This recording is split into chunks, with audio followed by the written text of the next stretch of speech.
సంవత్సరాల తరబడి ఎన్ని మందులు వాడినా మీ మోకాల నొప్పులు తగ్గట్లేదా? ప్రాణ పెయిన్ క్లినిక్ లో అత్యాధునిక చికిత్స. ఇప్పటివరకు తెలంగాణ ప్రభుత్వం 3 దశల్లో రైతులకు రుణమాఫీ చేసింది.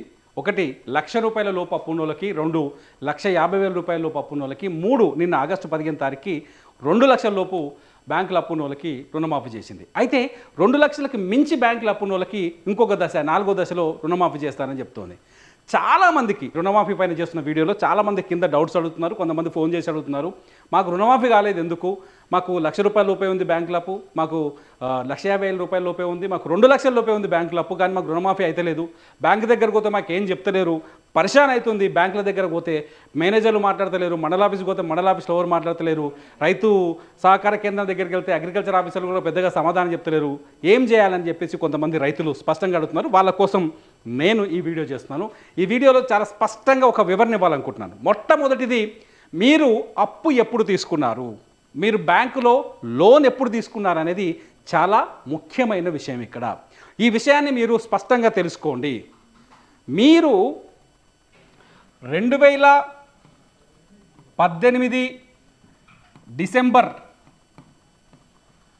12 తారీఖు పైన తీసుకున్నారనుకోండి, 2018 డిసెంబర్ 12 తారీఖు ముందు లోన్ తీసుకున్నారనుకోండి, దాన్ని 2018 12 తారీఖు తర్వాత మీరు రెన్యువల్ చేయాలి.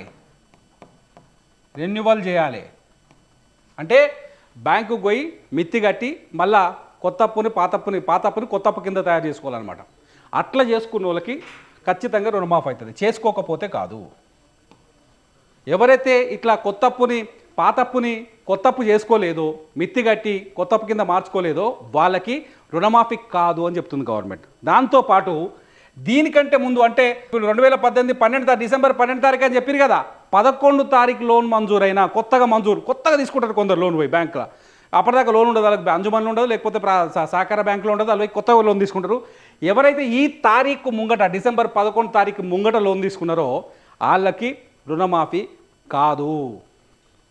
2018 డిసెంబర్ 12 తారీఖు తర్వాత లోన్ తీసుకున్న వాళ్ళకు మాత్రమే రుణమాఫీ అవుతుంది.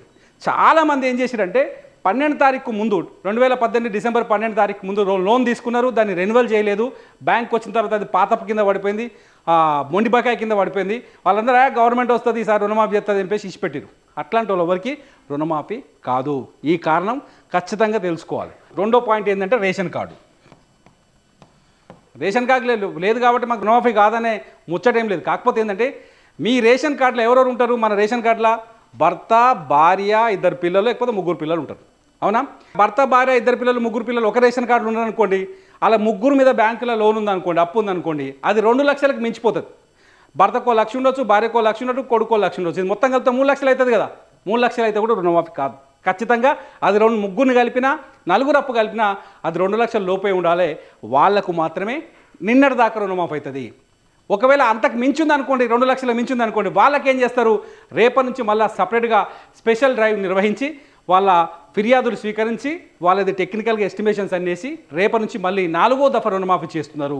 టెన్షన్ పడాల్సిన పని లేదు. ఇక్కడ 4వ దఫా రుణమాఫీ చేస్తున్నారు కాబట్టి ఇక్కడ ఆలోచించాల్సిన అవసరం లేదు. ఇకపోతే మూడోది టెక్నికల్ ప్రాబ్లమ్స్ కావచ్చు. ఏమైనా టెక్నికల్ ప్రాబ్లమ్స్ రకరకాలు ఉంటాయి.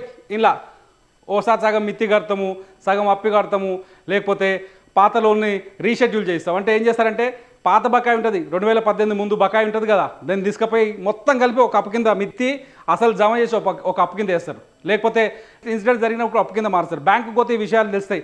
టెక్నికల్ ఇష్యూస్ తోటి ఏదైనా రుణమాఫీ ఆగిపోవచ్చు. ఇట్లాంటి వాళ్ళకి ఈ రూల్స్ ప్రకారం మొన్న ఇచ్చిన జీవో ప్రకారం అంటే 2018 తర్వాత రెన్యువల్ చేయటము, లేకపోతే 2018 తర్వాతనే మంజూరు అయ్యటము, లేకపోతే 2018 తర్వాత కొత్తగా అప్పు తీసుకోవడము, మిత్తి కట్టడము, ఇవన్నీ జరిగినా కూడా కొందరు కాలేదంటే ఏదో చిన్న టెక్నికల్ రీజన్స్ ఉంటాయి. వాళ్ళకు కూడా టెన్షన్ పడాల్సిన పని లేదు.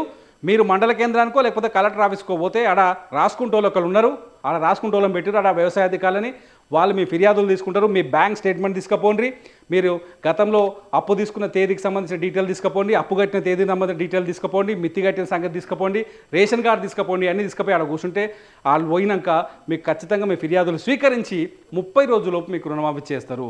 రుణమాఫీ కాలేదనే టెన్షన్ ఏం లేదు. గవర్నమెంట్ చాలా స్పష్టంగా చెప్పింది, తెలంగాణ వ్యాప్తంగా 70 లక్షలకు పైగా పాస్ పుస్తకాలు ఉన్నాయి. దాదాపు 35 లక్షల మంది రైతులు ఉన్నారు. పాస్ పుస్తకాలు కొందరికి ఒక రెవెన్యూ విలేజ్లో ఒకటి, ఒక రెవెన్యూ విలేజ్లో ఒకటి ఉండొచ్చు.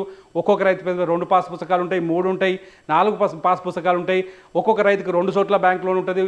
ఒక రెవెన్యూ విలేజ్లో కొంత లోన్ తీసుకుంటారు, ఇంకొక రెవెన్యూ విలేజ్లో కొంత లోన్ తీసుకుంటారు. ఇట్లాంటి వాళ్ళందరికీ రుణమాఫీ లేటుగా అయ్యే అవకాశం ఉంది. రేపటి నుంచి ఆ ప్రక్రియ ప్రారంభమయ్యే అవకాశం ఉంది. కాబట్టి టెన్షన్ పడకండి అని చెప్పేసి గవర్నమెంట్ చెప్తుంది.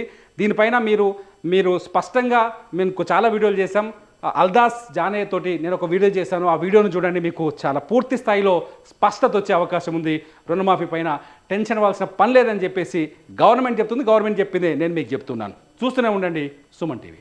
మీ బిజినెస్ ఏదైనా మీ ఊర్లో ప్రమోషన్ చేయాలంటే అది సుమన్ టీవీతోనే సాధ్యం. ఇప్పుడే సంప్రదించండి.